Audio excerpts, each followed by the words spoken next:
Salve galera! Então, essa é a nossa quarta aula do curso Doutrinário Umbandista. Hoje a gente vai introduzir um novo módulo do nosso curso, que é o módulo Orixás, as energias da natureza. Agora a gente vai entrar num assunto que é um dos mais interessantes do nosso curso, que é o estudo dos orixás. O estudo dos orixás é muito importante para que vocês compreendam qual que é a teologia da nossa religião.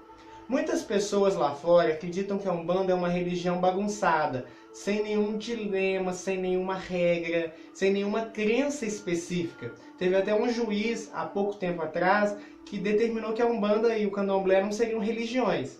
Equivocado que era, mas que refuta bem essa ideia, que mostra bem essa ideia, de que a Umbanda é muito pouco compreendida por quem não faz parte dessa religião. E é a nossa obrigação como umbandistas expor, tanto na nossa vida quanto nas nossas crenças, que a nossa religião é sim uma religião de luz, de tranquilidade, de dilemas, de obrigações, de responsabilidades e crenças, tá bom? Então os orixás é um tema bem interessante do nosso curso. Notem que eu friso bastante a noção de orixás na Umbanda. Por quê? O culto aos orixás é uma coisa compartilhada por todas as religiões de matriz afro. Porém, como o nosso curso é Umbanda, eu vou focar nessa questão. Porque outras religiões, por exemplo, como o culto de nação, muitas vezes interpretam os orixás como eles o são lá na África, ancestrais divinizados. O que são ancestrais divinizados? São pessoas que se tornaram orixás. Em diversas lendas que vocês podem procurar na internet, vocês vão ver o dia que Ogum se tornou orixá, ou seja, o dia que ele se divinizou. Ancestrais, alguém que se diviniza em algum momento e continua protegendo aquela tribo. Porque o culto dos orixás na África, ele não é compartilhado como é aqui no Brasil. Lá as coisas são tribais, ou eram pelo menos durante aquele momento da escravidão, onde os negros foram trazidos para o Brasil. O culto lá ele era muito regional. Existia uma tribo que louvava Oxum, existia uma tribo que louvava Xangô, existia uma tribo que louvava Ogum. No momento que eles vieram para o Brasil, cada pessoa de tribos diferentes começaram a compartilhar o mesmo barracão, o mesmo espaço. E juntou-se, unificou-se o culto aos orixás, já em terra Brasil. Tá bom? Isso é muito importante que vocês saibam, que nem sempre todos os orixás foram cultuados juntos como é hoje. Lá na África não é assim que se comportava esse culto. O Candomblé então trata os orixás como energias da natureza, como forças da natureza também. Hoje em dia, com essa proximidade muito grande do Candomblé e a Umbanda, cada vez mais o culto de nação tem se aproximado do culto da Umbanda. Porém, na regra geral, orixás no Candomblé são distintos de orixás na Umbanda. Na Umbanda, nós interpretamos os orixás como energias da natureza. Gilberto, como assim energias da natureza? Então eu vou explicar para vocês uma coisa que é muito importante que vocês frisem essa informação para que vocês possam compreender o depois, o seguinte, tá bom? A Umbanda é uma religião que acredita em Deus. Só que não o Deus pequeno, né? Não no sentido de desrespeitando, mas de tamanho que muitas religiões dominantes falam. Como assim, Gilberto? O Deus da Umbanda é uma energia divina que está em tudo, que habita em tudo e que é o tudo. Notem que se Deus não fosse alguma coisa, ele não teria domínio ou poder sobre aquilo. Não existe nada do que Deus não seja, ou nada em que Deus não esteja. Deus está em tudo. O próprio universo é Deus. É por isso que numa mesma reunião, e esse Deus, essa ideia, né, de divindade, a divindade maior, ela não se encaixa em nenhum nome específico. Porque ela é o todo. Então é por isso que numa mesma reunião, o cigano vai chamar Deus de Djeula, o caboclo vai chamar de Tupã, o Exu vai chamar do lado de cima, o preto velho vai chamar de Deus, a linha das almas dos africanos vão chamar de Zambi, Olorum, Olodumare. Cada entidade ou cada grupo vai denotar um nome para Deus. que nada mais é do que uma representação dessa energia que é o todo, que não tem forma, que não tem nome, que não tem aparência. Então, Deus está em tudo, ou seja, tudo é sagrado, pois tudo tem um pedaço de Deus. Então, no momento em que eu pego a divindade de Deus nas águas, Oxum, por exemplo, nada mais é do que a vida, o axé, a energia de Deus no elemento água. Porque por mais que Deus esteja em todas as coisas não são diferentes. O vento não tem uma natureza muito distinta da terra, não tem uma natureza muito distinta da água, do fogo. O amor não é distinto da paz, não é distinto da guerra, não é distinto do ódio, não é distinto da justiça. Cada coisa não é diferente. Mas Deus não está em tudo e Deus não é um só? Exatamente.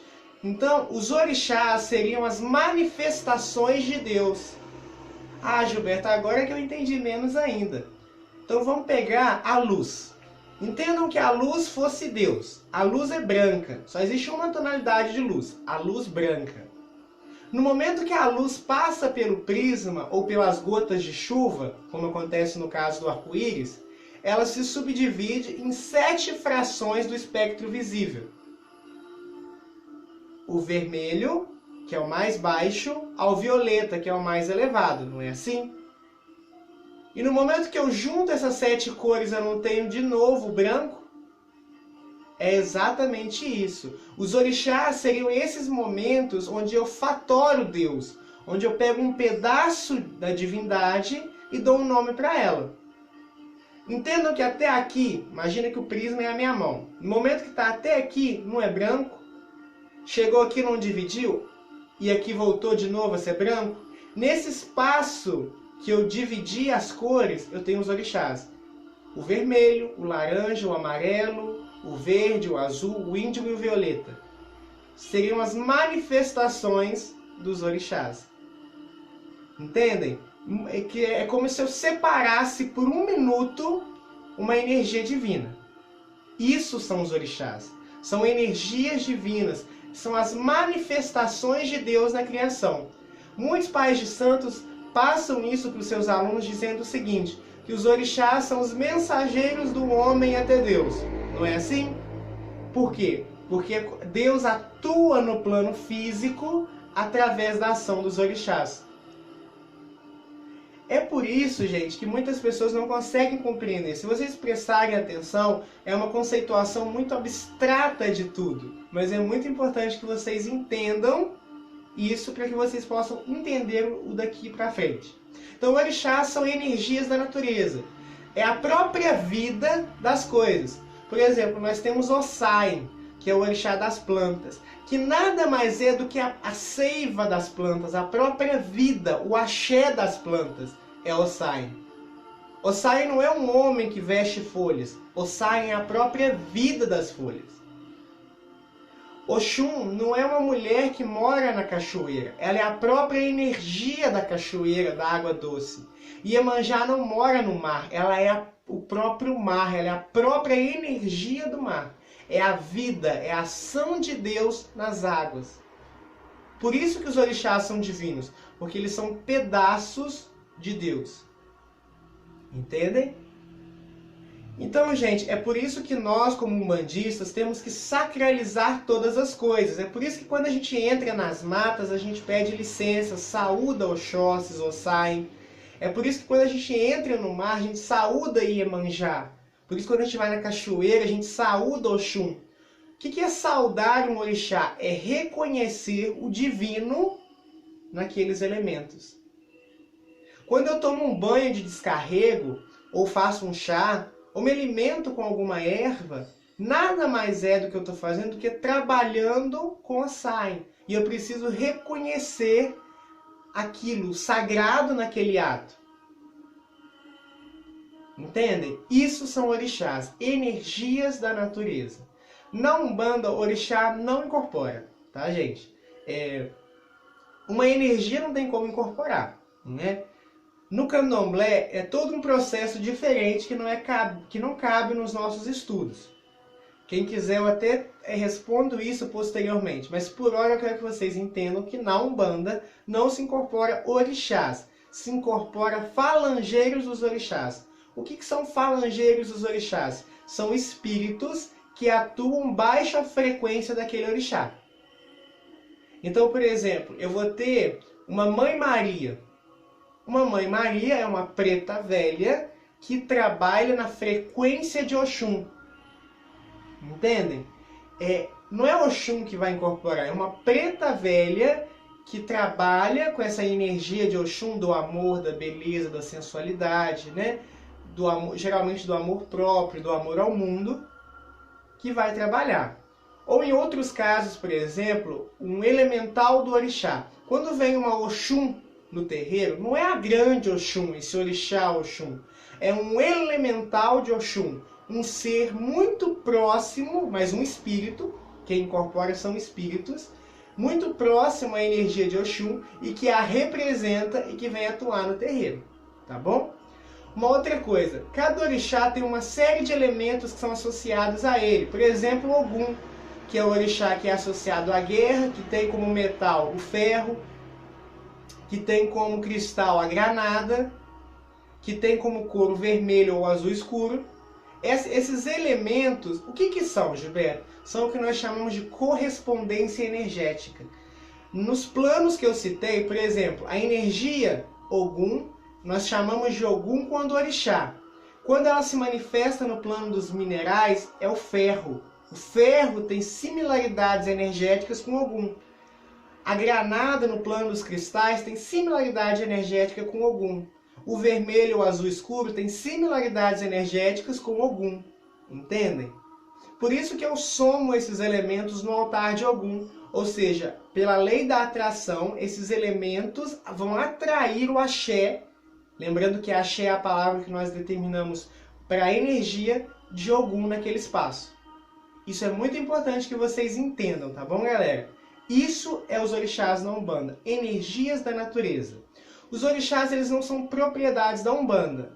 Então, gente, é muito importante que vocês saibam, por exemplo, que uma determinada frequência de Deus recebe o nome na Umbanda de orixá. Então, por exemplo, quando um evangélico, um cristão, pede justiça para o universo ou para Deus, ele está tocando a energia de Xangô, que é a justiça de Deus. Independente se ele fala de Xangô. Xangô é um nome que a Umbanda traz, pegou lá dos orixás, né, desse arquétipo de Xangô. Mas é uma energia, que também não tem nome. Não é propriedade nossa. As energias de Deus, elas estão aí para todo mundo. Nós da Umbanda a reconhecemos e a louvamos, porque nós vemos o divino nela. Mas as pessoas a todo momento, intuitivamente, tocam os orixás. Nós tocamos os orixás 24 horas por dia, seja no campo das emoções, seja nos alimentos, porque cada orixá não tem a sua comida. Por que vocês acham que a comida de um orixá é aquela ali que vocês aprendem? A energia daquele alimento é afim à energia do orixá. Então, galera, essa é só a primeira aula. Eu vou dividir esse tema em mais aulas, porque ele é um tema bem complexo, mas bem interessante, tá bom? Então, orixás nada mais são do que as energias de Deus, as energias da natureza, que estão aí à nossa disposição para a nossa evolução. É a própria ação de Deus na criação. Então, que o nosso Pai Oxalá e todos os orixás possam nos abençoar, e até a próxima aula.